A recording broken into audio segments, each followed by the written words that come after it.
So now it's time to hear from you. We know when it comes to buying, renting, refinancing, so many of you have a lot of real estate questions. So we're giving our Metro Residential viewers the mic. We hit the streets in order to get your questions. And then we'll give you all the answers. Here's the 411.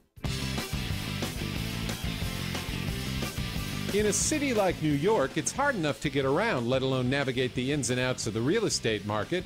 Luigi Rosabianca is one of New York City's top real estate attorneys. Really, few attorneys know real estate like Luigi. So when it comes to answering your real estate questions, he's our expert.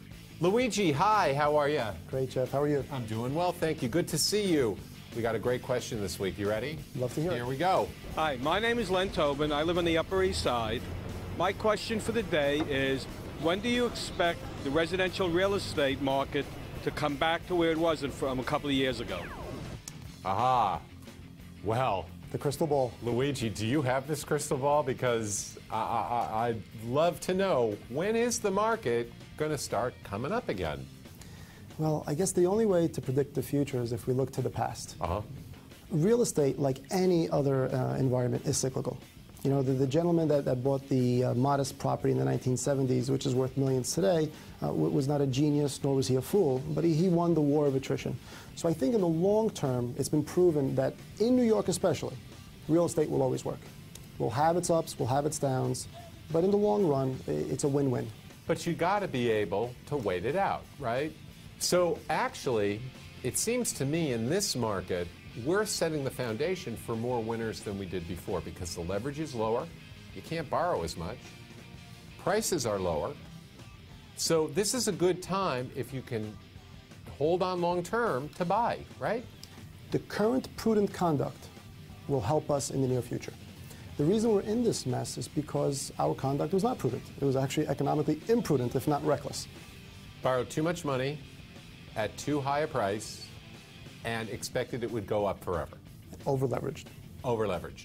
And so when people say, you know, when's the market going to get back to where it was a couple of years ago, that may not be where we want it to be. Precisely. I think one of the reasons we've seen some vibrancy currently is because of the fiscal prudence. You know, people are purchasing what they can afford. Banks are lending what is fiscally prudent to lend. So these healthy norms may be strengthening today's market.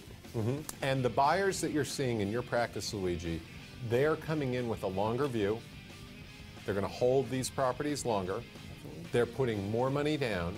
And it's not about making a fast buck. Those days are over.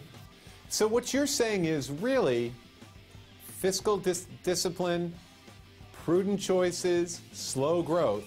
Let's look at this purchase for what it is. It's a long-term proposition, and if you can stay the course, you're going to come out a winner. It'll work. Fiscal prudence. And real estate is a wonderful asset to have in a portfolio if you're fiscally prudent. Okay. Hedge against inflation and all of that, which we'll cover in another show. Luigi, great information. Thank you very much. Thank you, Jeff. Hi, Luigi. Good to see you. Good to see you as well. We have a really interesting question this week. You ready? Let's hear it. Here we go. Hey, my name is Todd. I'm from Harlem, New York. My question is, how can I get a low interest rate on my home if my home was worth less than when I bought it? Aha. Okay. Great question. Luigi, we've got property values that have softened over the last couple of years. Tremendously. And we've got borrowers who are at much higher rates than where the market is today. Is there any way to capture that lower rate even if your house isn't worth maybe even as much as your mortgage is? What can someone do? Jeff, this is a problem that we're dealing with almost on a daily basis in my office. Fortunately, both through a federal intervention and some fiscal prudence by the bank, there are some wonderful loan modification programs out there available to borrowers that are both underwater, as you say, or seeking to be proactive and trying to avoid the inevitable. So if you're not able to make your payments, if you've already maybe missed a couple of payments, you can go through this program, which is, I think, makinghomeaffordable.gov, right? Jeff, what we found is that these programs, while tedious, right, if you're persistent and you're maniacal about your paperwork can really prove effective. All right, so there you can anybody can access the system.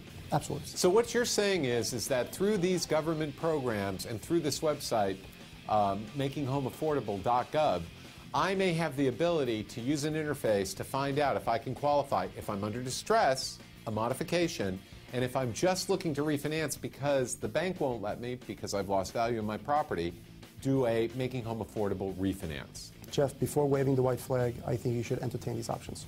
So, Luigi, if all of this fails, if you try and get a modification, if you try and go through the program, makinghomeaffordable.gov program, and it still won't work, what do you do then?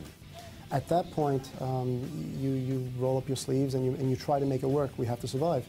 You try to sell the house, put it on the market. You attempt a short sale via your same lender. There are various options out there, none of which are attractive. Do you recommend that an owner of a property talk to an attorney before they make a decision to either enter into a short sale or perhaps consider losing their home to foreclosure? I think they should speak to an attorney, they should speak to an accountant to address the tax implications, and they should also speak to a lender to try to guide them through the process. Very good advice. Luigi, thank you. Thank you, Jeff. Luigi, it's great to see you. Great to see you as well, Jeff. Okay, the question today, I can tell you, is one we have been inundated with. Really? Ready? Let's hear it. Here we go. Hi, my name is Joe Murray from Hawthorne, New Jersey. And I was wondering, why do banks make it so hard to buy a short sale home? Don't they need the money? Aha. Luigi, the home is on the market as a short sale, which means what? Basically, the owner, the borrower, is asking his lender to take less money than he actually has outstanding on his loan. And the reason is, it's just not worth as much as he owes. There's no equity. He's so to speak, upside down. Okay. So we get this question constantly. Listen, the house is on the market as a short sale. I met all their terms. I agreed to pay the asking price. I forwarded all my information. 4 months, 5 months have gone by, and I still don't have a contract. What is going on, and why is this happening with short sales? It's a true problem when entertaining any short sale. You, the buyer. Me, the seller, has a relationship that I need to resolve with my lender. So unfortunately, you become the distressed third-party beneficiary of my financial distress. So once I can sort things out with my lender and go through the short sale application and get it approved, then I'll be able to sell it to you. I see. So the fact that a property is on the market as a short sale doesn't mean it's ever going to sell. Well, you would like to think that I, as the seller, would have done my homework and at least started the short sale application process. Unfortunately, most sellers don't do it until they have a bona fide accepted offer from you, the purchaser. So then it's just a tedious 6-7 month ordeal. So the bottom line is, when you hear short sale, Buyer beware. Buyer beware. There may be an opportunity there, but you're going to have to be patient. Absolutely. And wait for that opportunity to come ashore for you. Absolutely, Jeff. Very good advice, Luigi. As always, thank you very much. Jeff, thank you.